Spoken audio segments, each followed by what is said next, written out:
兄弟们，这难道就是巅峰第一的寂寞吗？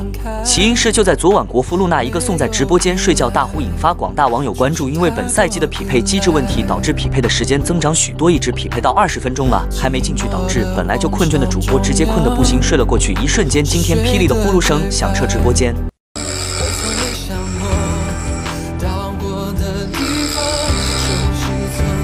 该说不说，这种与众不同的直播方式确实很受观众喜欢。短短10分钟就从本来的2000人一直涨到5000人，要是不出意外的话，意外马上就来了。由于一个送的呼噜声实在是太有实力了，导致直播间的女粉一度纷纷退出直播间，甚至网易大姐都退出直播间了。由于直播间的呼噜声影响太多了，负责人直接跑到一个送家里人，把他叫醒。醒醒！